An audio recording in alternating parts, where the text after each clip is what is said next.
No, because I have a lot going on in my life and I don't really have any time to follow blogs. No, I do not follow blogs. Blogs are sometimes a good source of information. You can go to Wikipedia, as I normally do, to get a lot of information. I think blogs are mostly an opinion of one or few individuals. So I do not typically follow any specific blogs for any industry or any activity. I don't follow too many blogs. I don't really have time to do that, but I do look at some people's blogs that I know from time to time. It's kind of funny. Some people seem to use blogs as their online diaries, so if I'm in the mood to creep, that's a good way to do it. I know that blogs are really helpful for some professions. Like, I'm a lawyer and I probably should be reading blogs about the different areas of law that I am interested in, but I don't really have any desire to do that, so I can't say that I spend my time doing that. I definitely follow some blogs, and most of them are through Twitter, and a lot of them are through my field in sales, and definitely with education sales. Love reading Seth Godin in the morning at about 5:30 Central Standard Time, and I also have my own blog on Tumblr that I do for the University of Dayton Alumni Association as a board member there, and also I definitely want to encourage folks to follow as many sports coaching blogs as well. If you coach basketball, they really do help. I have no interest in other people's stupid everyday comments. I do not know exactly what RSS stands for, nor do I know how to set them up. That's too techy for me. I have no idea what RSS stands for. I'll just guess and go with really silly stuff, although I'm 100% sure that that's wrong.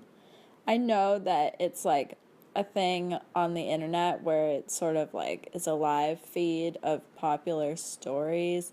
Maybe I know that Facebook has like an RSS feed along the side that will tell you like the trending topics on Facebook, and you can look at like news related to that as it's updated.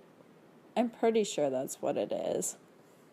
Yeah, I don't know what RSS is. Probably some kind of reserve your spot. I believe the formal term for RSS is Rich Site Syndicate, or really simple or really simple syndication. If I'm not mistaken, it's one of those two. Um, I just always mix it up sometimes, but definitely what we use it for. It's way much easier job than like bookmarking. And if you have your RSS automatically set up, it'll update you for your own websites, or every time you have new updates for websites, blogs, etc. It'll send that out to you right away versus you having to bookmark everything. I'm just going to take a shot at this because I have no idea. RSS stands for Risky Sex Syndrome. Two other uses Wikipedia separate from its traditional use. I simply have no idea. I just know a lot of people like. I do use Wikipedia because it's very simple, and most of the people that are adding the information try to be as accurate as possible. But clearly, there is no sense of journalism where they can keep people. I would say in terms of in true journalistic form or in true publishing form. Maybe to look up the spelling of a word and look up the geography or any kind of a factoid. Finding information on specific things and false information. Wikipedia is a great source of information, but I have no idea what else Wikipedia is used for. So, two specific uses of Wikipedia aside from the usual information gathering. One would be looking up like what happens in TV shows if I start watching a show and I don't feel like finishing it and I just want to know what happened so I can like just move on. So I did that with Friday Night Lights. I watched the first season and I was like, wait, I don't really like football, so I don't know why I'm watching this. but I just wanted to see what would happen with all of the characters. So I went on Wikipedia and read the summaries of the remaining seasons. So that was really helpful. And I know I've done that with other shows that I've sort of started watching late and just wanted to know what I had missed. And another good use for it, aside from like the traditional info gathering, is like I had an interview to intern with a judge and I wanted to know a little bit about his background. So I just went on Wikipedia because most like judges and government officials and people like that have Wikipedia pages where you can find out a little bit about them. So I feel like it's helpful in that way too. I believe December 05 Facebook had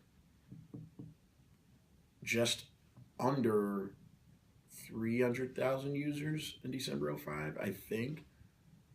Just based upon knowing certain colleges and things of that nature, it may have to even guess a little bit more than that. Probably 3 billion. Oh, 2005? 2 million Facebook users. I'm going to guess that there were like 10,000 people on Facebook. I would say probably only college population. 5 million. There were 1 million people on Facebook. I think it was more of high schoolers became into Facebook. I would have said December 07. I would say definitely over 10 million. My grandma has it, so that probably explains to you what the population of Facebook is now. And how many people use Facebook today?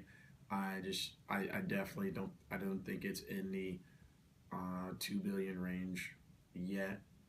And I'm just gonna guess 1.5 billion. Not quite sure. About 20 million Facebook users. There's like 5 billion people on Facebook. I don't know how many people live in the world, but I'd guess it's like probably in the billions, the number of people on Facebook today. Probably 4 billion. I would say that they probably overdid it, social media, and I think that a lot of the reason why there were so many riots was because of social media. But that's all I have to look at is social media, so I was more shocked because of everything that was happening, but it was probably turned up to be more than what it really was. I do not have internet. I do not have a TV.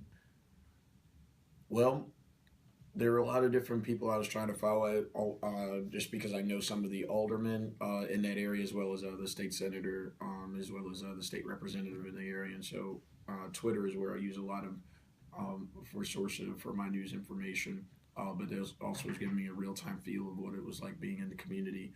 But I also thought it was important that I also follow national media as well to gain a perspective of how the world is thinking about us. The Economist is one of my favorite magazines, and anytime that they are following something after 3 to 5 days, it lets me know that it has not only been the national news, but in terms of from a global perspective as well. I also know 5 folks who were on the Ferguson Commission, and I would not have picked maybe 2 to 3 of those 5 folks based upon some of their views on social media, as they were very public on some of their thoughts. But I tried to find out as many facts as possible, and I'll quite candidly not jump to any conclusions, and definitely didn't share my views in a public forum, because it was, as you know, I think it's definitely been one of the most toxic situations in our modern era. I didn't, other than it just allowed radical groups to escalate what didn't need to be escalated, type of thing. So that's basically what it did, and where before you didn't get all the ramped up vigor that you can get now.